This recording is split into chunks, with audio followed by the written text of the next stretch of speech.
आता पहा प्रश्न 6वा असतो किंवा त्याच्यामध्ये आपल्याला 6 मार्काला आलेख काढणे आणि किती मार्काला असतो हा 6 मार्काला आलेख देतात, म्हणजे माहिती देतात आणि त्या माहितीच्या आधारे आपल्याला एक आलेख काढायला सांगतात.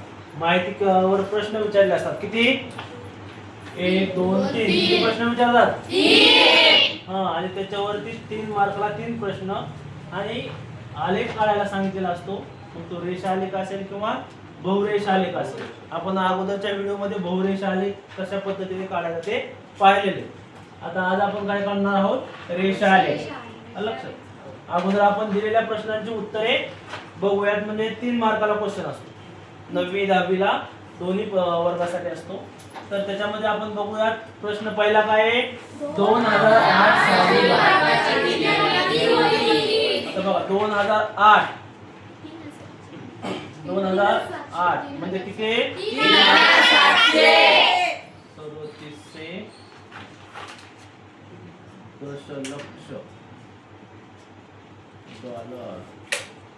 लक्षात इथं दिले बघा ते अंक कशामध्ये आहेत माहिती दशलक्ष डॉलर मध्ये.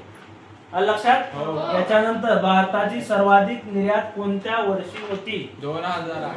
सगळ्यात जास्त बघा आता 3700 2200 4200 6100 5000 म्हणजे कोणत्या वर्षी 2011 साली. त्याच्यानंतर 2009 ते 2011 या कालावधीत भारताची निर्यात किती दशलक्ष ने वाढ झाली. 2009 तर 2009 ला किती 2009 ला समजा 2200 आहे लक्षात. आणि नंतर 2011 ला 6000. मग आपण हे काय करू याच्यातून मायनस करू आणि 9 लक्षात. त्याच्यानंतर 6 म्हणून घेऊन दिलं किती आले 3900. म्हणजेच 2200 मधून म्हणजे 6100 मधून 2200 गेले. म्हणजे या दरम्यानचा जो फरक आहे तो किती आहे 3900. लक्षात म्हणजेच 3900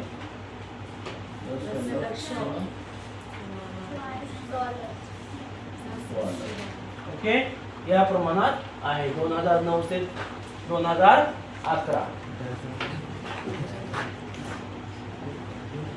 बरोबर आहे नाही समजलं ना.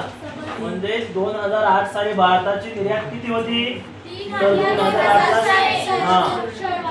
3700. भारताची सर्वाधिक निर्यात कोणत्या वर्षी होती 2011.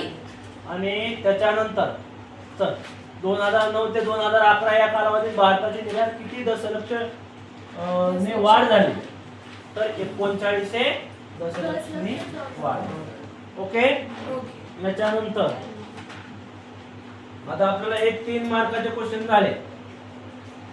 आलं लक्षात.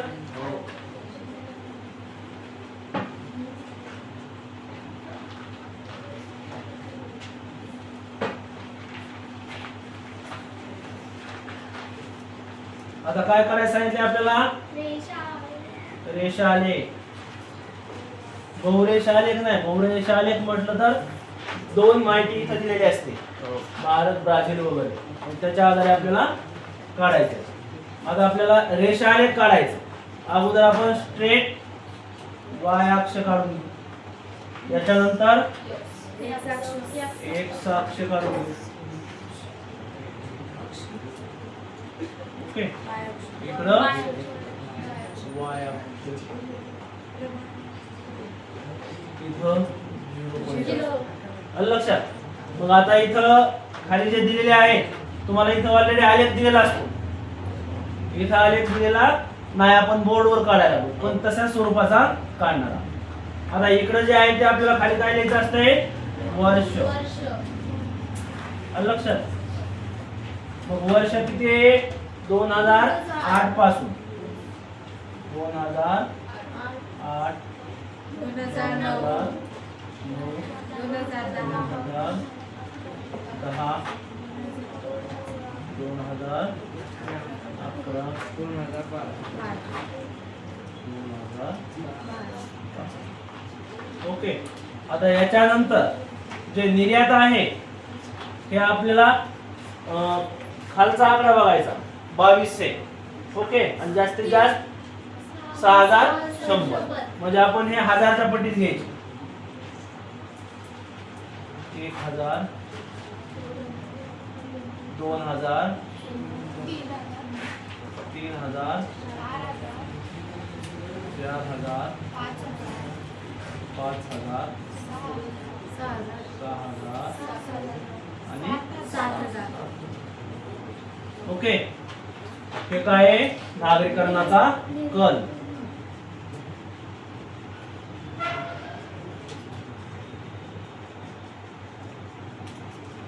हे असं लिहायचं असते आपल्याला. आलं लक्षात? मग याच्यामध्ये आता आपण काय करायचं आहे? साधा रेषालेख काढायचा आहे. मग आता बघायचं 2008 साली किती होती? 3700.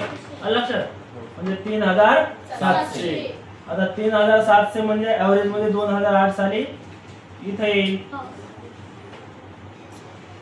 येईल ना? त्याच्यानंतर 2009 साली किती सांगितले? 2200. म्हणजे हे आता 2000 इथं 2009 चा लेवल बघायचा आणि त्याच्यावरती आता इथं एकामध्ये 10 पॉईंट दिलेले असतात आलेखामध्ये एका बॉक्स मध्ये. मग तुम्ही काय करणार? मोजून बघणार 1 2. त्या 2 वर बरोबर रेषा असते तिथं घ्यायचं. आता इथं रेषा नाही म्हणून आपण थोडंसं अंदाज घ्यायचा. मग इथं 2200 आहे असं आपण समजूया. लक्षात? 2000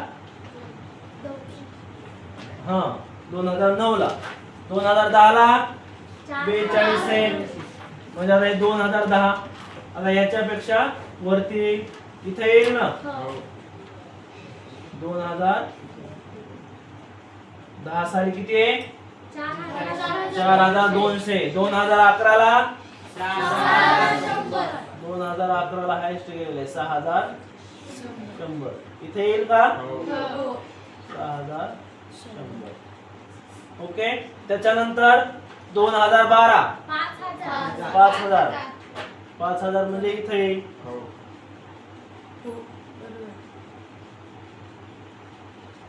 आता याला काय करायचं? आपल्याला जोडून घ्यायचं. आलं लक्षात? आता बघा इथून कुठे येईल? सरळ इथून इथे येईल. त्याच्यानंतर इथून इथं जाईल. इथून इथं जाईल. इथून इथे येईल. हे जे आहे हे आहे काय? रेषा आहे. हे जे आपण जर अशा पद्धतीने काढला रेषा आहे तर आपल्याला याच्यामध्ये 3 मार्क पडतात. पण त्याच्यासाठी आपल्याला हे सगळं डिटेल द्यावं लागतं. इकडे नागरिकरणाचा कल, वाय अक्ष, इकडं एक्स अक्ष इथं लिहावं लागतं. वाय अक्षावर 1 सेमी बरोबर 1000. लक्षात? अशा पद्धतीने जर समजा 10चं प्रमाण असेल तर 10% वगैरे असं ज्या पद्धतीने घेतलेलं आहे. मग हे सगळं एवढं लिहिल्यानंतर तुम्हाला याच्यात 3 मार्क. मग याच्यात काय अवघड असते का? काहीच अवघड नसते. एकदम सोपं असते. त्याच्यामध्ये पहिल्यांदा दिलेली माहिती आहे त्याच्यावर 3 क्वेश्चन विचारले जातात ते पण सोपे असतात. म्हणजे 6 मार्क आपले हे फिक्स या ठिकाणी आपल्याला भेटून जातात. आलं लक्षात? अशा पद्धतीने या ठिकाणी आपण साधा रेषालेख बघितलेला आहे. या ठिकाणी आपण थांबू. ओके.